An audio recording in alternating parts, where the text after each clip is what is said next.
사실 장동혁 대표가 이렇게까지 하는 그 배경에는 이제 해석이 나오는 게 결국에는 한동훈 의원의 복당을 최대한 늦추고 막으려는 속셈인 거 아니냐. 여기에 대해서는 좀 어떻게 보시는지. 그런 거죠, 뭐. 그런 것들도 상당히 깔려 있겠죠. 네. 근데 왜 정치를 저렇게 하는지 전혀 모르겠다라는 생각이 드는데 네. 이른바 뭐 윤어게인 세력들 혹은 뭐 고성국이나 전환길 씨하고는 요새 사이 안 좋다고 그러는 예, 것 안 같은데 좋은 것 뭐 같아요. 고성국 씨가 뭐 그 고성국 장해찬 박민영 뭐 이런 사람들이 굉장히 영향을 미치는 거 아니냐라는 그런 분석이 있어요. 예.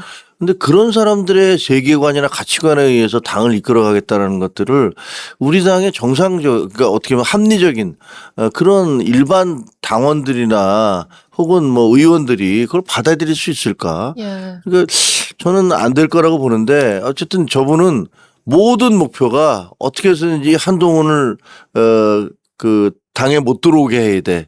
이게 본인의 정치적인 모든 목표, 처음부터 끝까지 그 목표인 것 같아요. 그래서 예. 좀 이해가 잘 안 돼요. 그렇게까지 해야 될 이유가 뭐지? 예. 라는 생각이 들어요. 평론가님이 좀 객관적으로 보셨을 때 이런 징계가 이제 앞으로 계속 좀 이어지면서 사실상 한동훈 의원이 좀 다시 복당을 하려면 그 시기가 올해 안으로는 좀 이뤄져야 된다 뭐 이런 얘기도 있었는데 현실적으로 좀 가능할 것으로 보시는지. 솔직히 잘 모르겠어요. 예. 이거는 한동훈 의원이 결정할 문제가 아니잖아요. 그렇죠. 그러니까 이 내부에서 결정을 해야 되는데 대략적인 컨센서스는 한동훈 의원 복당은 좀 뒤로 미루자라는 게 그 내부의 주류들 의견이잖아요. 그래서 뭐 워낙 역동적이라서 장동혁 대표 거치 문제가 일단 해결이 돼야 되고. 아, 그렇죠. 먼저 장동혁 대표가 있는데 뭐 복당할 가능성은 없으니까 그러면은 그 이후에 정점식 원내대표가 권한대행을 하든 예. 비대위원장이 새로 한시적으로 꾸려지든 이제 그 전당대회 전까지 그러면 한동훈을 받을 것이냐 말 것이냐 해가지고 이 뭐 논의가 있을 텐데 아마 안 받으려고 하겠죠. 예. 전당대회 출마하는 게 껄끄러운 사람이 많으니까 뭐 그래서 모르겠어요. 이거는 앞으로 그거는 추후의 문제인 것 같아요, 사실은. 예. 네. 어떤 분이 댓글에 한동훈 의원님 가처분해서 복당하셔야 이런 주장을 하시기도 한데. 가처분 할 수도 있죠. 그쵸. 왜냐면 이제 저보다 어떻게 보면 저는 소명 기회라도 줬잖아요. 근데 한동훈 전 대표는 소명 기회를 안 주고 그냥 새벽에 1시 반에 보도자료 한 장으로 제명을 해버렸거든요. 말도 안 되는 짓을 한 거죠. 제가 보기엔 이걸 한 것만으로 해도 윤리위원장은 잘려야 돼요. 윤리위원장은. 근데 그걸 뭐 오히려 뭐 환영하고 쌍수를 드는 분위기였으니까. 만약에 한동훈 의원이 그 법원에다 가처분 신청을 내면 그건 아마 받아들여질 가능성이 그렇죠. 제가 보기엔 99%라고 봅니다. 99%라고 봅니다. 예. 근데 그렇게는 안 하겠죠. 뭐. 근데 이거 좀 애매한 부분이 있어요. 사실 예. 뭐냐면은 윤리위원회는 새벽에 그렇게 뿌렸는데 네. 최고위원회에서는 최종적으로 징계를 하기 전에 나와서 소명해라라고 그때 신동욱 최고도 뭐 그런 얘기를 했잖아요. 내가 예. 본인이 또 안 나간 부분이 있거든요. 그래서 그게 어떻게 법원에서 받아들일지는 조금 좀 100%라고 저는 보지는 않고 저도 이 문 이제 인용될 가능성이 상당히 높은데 그거는 좀 가봐야 한다. 사실 근데 그렇게까지 해야 되나 좀 모르겠어요. 잘 그러니까 예, 이게 그렇죠. 예, 사실 그때 징계 얘기가 나왔을 때 제명 얘기가 나왔을 때도 가처분 신청을 안 하셨는데 김주영 최고 배현진 의원은 하셨고 한동훈 의원은 안 하셨잖아요. 네. 근데 이제 와서 복당을 위해서 뭐 이걸 약간 하면 그거에 대한 또 역풍이 우려될 수도 있다. 뭐. 역풍보다는 그때도 이제 그래도 전 당대표인데 당대표가 그 가처분하는 모습이 별로 좋지 않다라는 이야기들이 본인도 그렇게 생각을 하니까 예. 그래서 안 했던 거죠. 안 했던 거고. 근데 저나 뭐 배현진 의원은 뭐 그런 부담은 없으니까 네. 그래도 이것은 잘못된 것들에 대해 시시비비는 따져야 된다. 만약에 이것을 우리가 그냥 받아들이면 이게 옳은 걸로 생각할 거 아니냐. 라고 내부적인 결정이 내려져서 그러니까 판단이 내려져서 그래서 이제 간 거거든요. 근데 결국 뭐 예상했던 대로 저는 그때 당시에 배현진 의원이 먼저 가처분 인용이 받아들여졌잖아요. 인용이 됐으니까 저는 안 될 수도 있겠다 생각했어요. 법원이라는 건 너무 한쪽으로 몰려가는 같은 듯한 인상을 주기 싫어하잖아요. 네. 그래서 뭐 이거는 그냥 본안 소송에서 다투세요. 이런 거 있잖아요.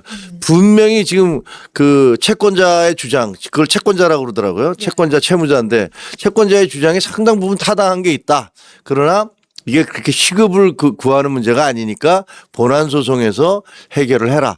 이렇게 얘기할 수 있다. 이런 판결이 내려질 수 있다라고 봤거든요. 예. 근데 뭐 그 가처분 신청 결정문 보면 아주 준엄하고 추상 같잖아요. 이거 뭐 하는 짓이냐잖아요. 그러니까 쉽게 얘기하면 당원이 왜 당대표를 공격을 못하냐. 당원은 당대표를 얼마든지 비판할 권리가 있다.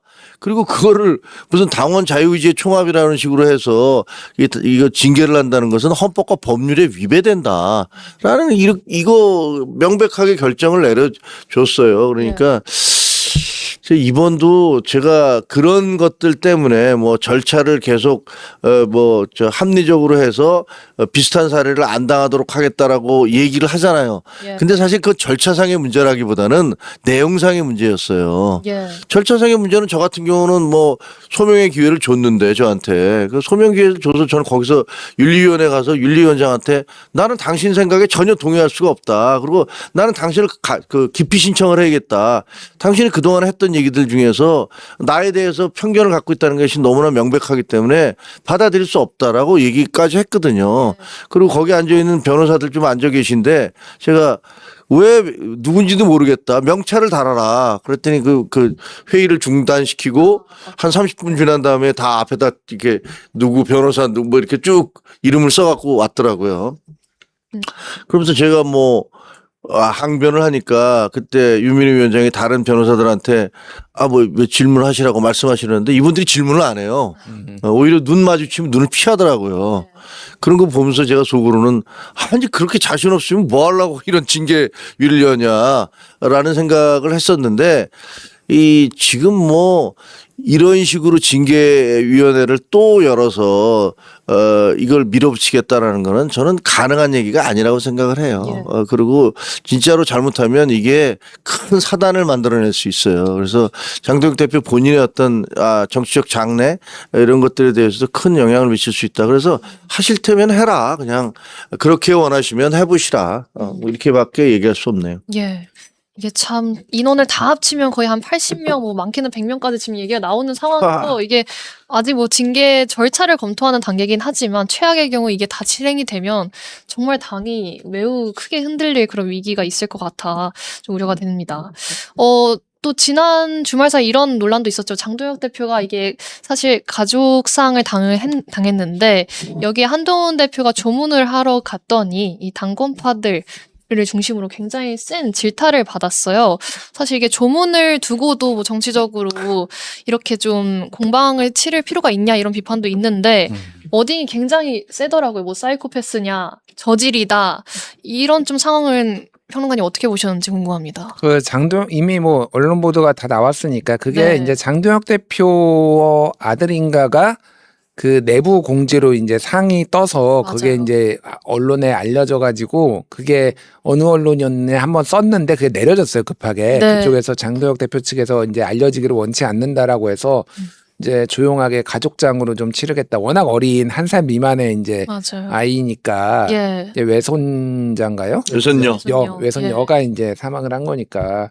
그래서 뭐 그렇다고 뭐 정치인들이 안 간 건 아니고 아름아름 조용히 이제 맞아요. 간 거죠. 그래서 이준석 개혁신당 대표도 이제 먼저 와 있었고, 근데 한동훈 의원이 부산에서 일정을 취소를 하고 거기 네. 가서 이제 조문을 이제 한 거고.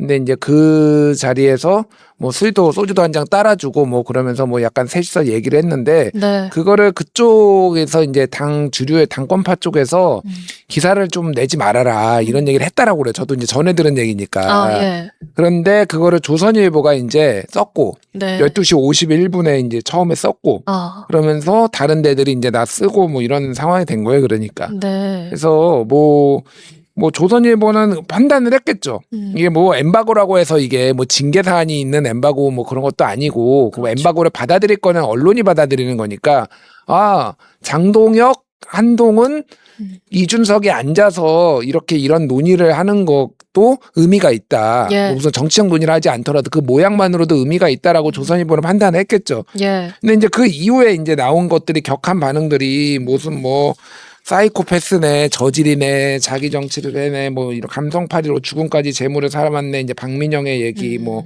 주연철, 뭐 사이코패스다, 뭐 이런 얘기하고 뭐 하여간 그런 기묘한 예. 이런 사람들이 이제 얘기를 한 건데 이분들은 자기 정치를 좀 세게 한 것 같고 네. 당권파 쪽에 이제 서 있으니까. 근데 그게 뭐 그렇게 욕먹을 일인가? 그러니까 그냥 사실 그 기사 하나로 끝나면 되는 거잖아요. 그렇죠. 근데 더 네. 이거를 막 키워가지고 지금 이렇게 할 일인가 그게 네. 뭐 모르겠어요. 좀 불쾌할 수도 있죠. 예. 쟤는 왜 왔어? 근데 그냥 왔잖아요. 그러면 그냥 그러려 했는데 그럼 한동훈이 시켜서 그럼 조선일보가 기사를 썼겠습니까? 예. 조선일보는 조선일보의 판단대로 썼겠지. 네. 근데 이거를 그냥 받아들일 수가 없는 거야. 그러니까 이 상황을 너무 좀 뭐 장도혁 대표도 그렇고 옹졸하다. 예. 네, 그 생각이 들어요. 예. 김주혁 최고는 좀 어떻게 보셨는지.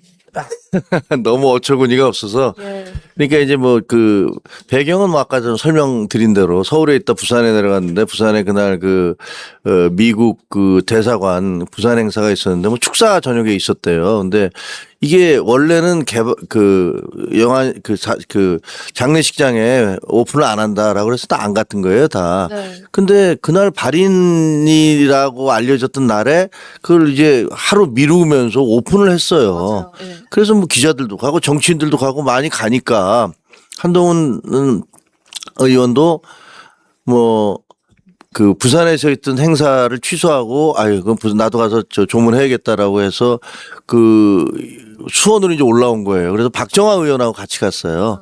박정화 의원하고 같이 갔고 그 자리에 이제 미리 와 있었던 이준석 대표가 앉아 있었고 그 앞자리인가에 한동훈 대표가 앉았고 그 오른쪽에 장도혁 대표가 앉았어요.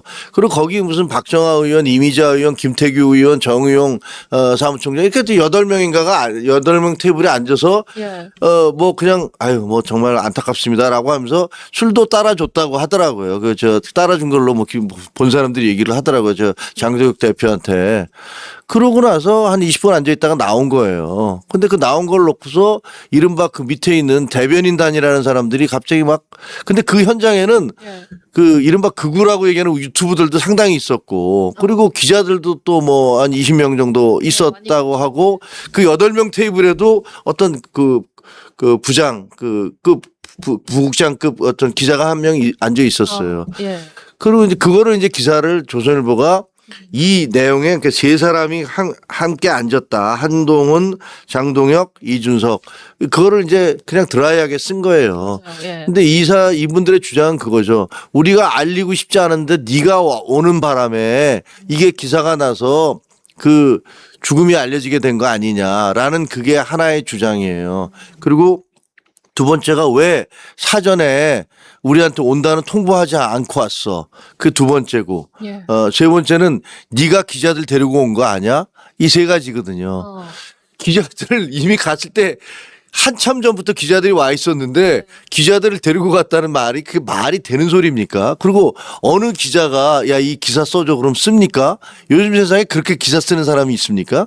모르겠습니다. 자기들은 그렇게 기자들한테 부탁해서 그런 기사를 내는지 모르겠지만 예. 그 말이 안 되고 두 번째 사전 조율을 안 하고 갔다라는 게 아니 사전 조율을 하고 무슨 간다는 게 그건 또 무슨 소리인지 모르겠어요. 예. 그래서 모르겠어요. 무슨 총리나 무슨 대통령이 오는 것도 아니고 네. 그 아는 사람의 상을 당해서 가는 건데 그래서 장도혁 대표가 또 전화번호 바꿨는데 그 전화번호 제가 알기에는 뭐 한동훈 대표가 그 전화번호 갖고 있지도 않을 것 같아요. 예. 누구한테 전화를 해서 하라는 건지 그런 거고 세 번째가 뭐 알려지고 싶지 않은데 알려지겠다는 거는 그냥 기사 한 줄 드라이하게 나갔으면 그걸로 끝났을 거예요. 근데 우리가 지금 이렇게 얘기하는 것도 그 무슨 외신 대변인이라는 사람이 왜 거기서 그런 기사 그 페북에다가 여기 이 사람이 무슨 한동훈이는 사이코패스니 뭐 그 저질이니 온갖 공격을 하고 김효은